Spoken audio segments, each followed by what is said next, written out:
still in Vancouver, and it just happened 2 hours ago, not too long ago, and I'm still shaking because I was surrounded by multiple Khalistanis who acted like thugs, and they surrounded me and they threatened violence and they got physical with me. They grabbed my phone out of my hand in front of police, by the way, and this has been very stressful for me because this was done by an individual who has been harassing me for a very long time online, using dehumanizing language against me, doxing my whereabouts.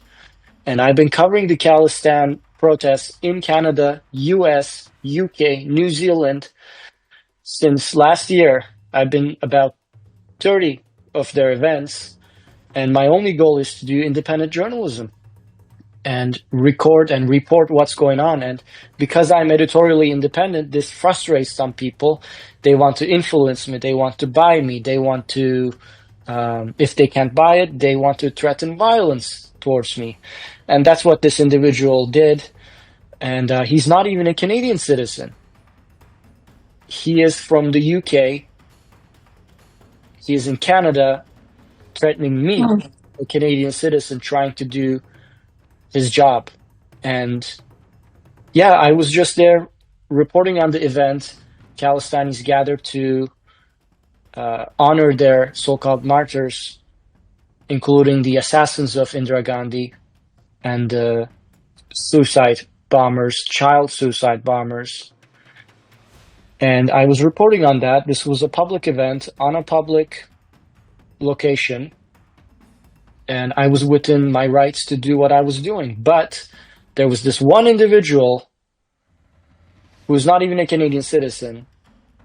He came up to me and started asking me questions. He was very close to my face, and I said, listen, if you want to have a conversation, sure, let's talk. But you need to keep your distance.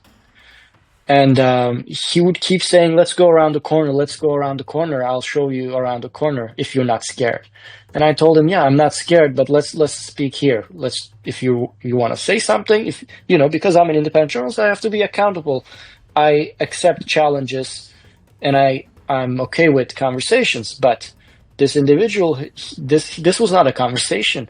He keeps coming at my face, very close proximity. I'm stepping one step back, he's stepping forward. I'm telling him to keep his distance. He's not keeping his distance. He's asking loaded questions and won't even allow me to answer, interrupting, advancing towards me, keeping his finger and hands towards my face. This is becoming very threatening. And then all of a sudden I had 2-3 people surrounding me with the same physical closeness, like I have nowhere to go. And they're saying, so you're talking about Sikhs, huh? And, at that moment, I was recording secretly from my main camera because I felt that something physical is about to happen. So I was recording. But to get a better view, I started recording from my phone as well. And as soon as I start recording, they turn their faces away. They are scared. But this one individual, he keeps walking towards me. I walk away, he keeps walking. And then eventually he grabbed my phone out of my hand for a moment. It stopped my recording. And when I turned back on, the police was engaging with him and telling him to stop his harassing behavior. Well, they are exercising by celebrating the assassins of Indira Gandhi and saying that they are going to ambush and kill India's Prime Minister Modi at the G7. Sorry, not Modi. They add politics at the end. Yes, they're going to ambush and kill India's Indian Prime Minister Modi's politics at G7. And I asked them, how are you going to do that? Are you going to kill his politics the same way you killed Indira Gandhi's politics? Because the assassins, they refer to them as their forefathers. They say, we are the descendants of the killers of Indira Gandhi, of the suicide bomber that killed Punjab's chief minister. And they are glorifying these acts of violence. I have covered with my camera all of these events.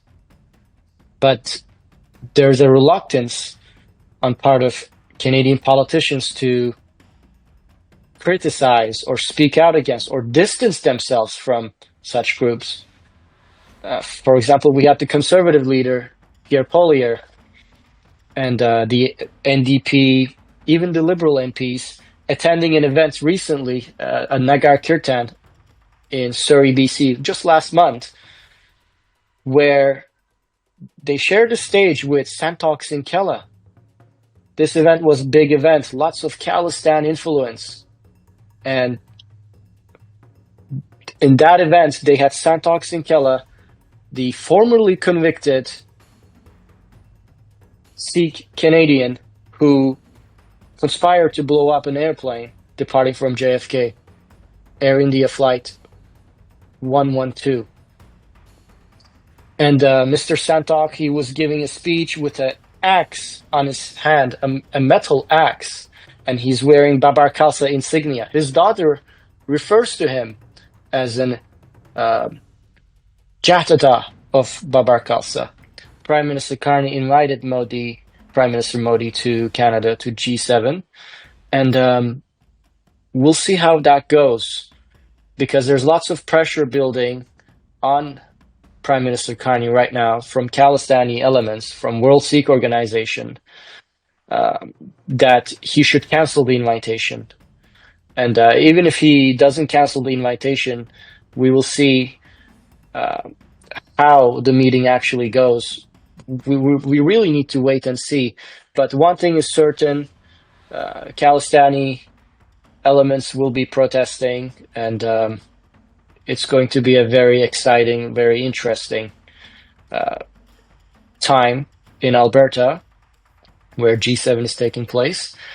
But specifically, this place is going to be the epicenter of, this is going to be where the whole world will focus, because the dates of G7 almost coincide by one day with Hardeep Singh Nijjar's assassination date. Also, it's the month of June, so it coincides with the Air India bombings. It coincides with the Golden Temple. So this is going to be, I don't think there has ever been a time this risky. I think it's going to be a risky time.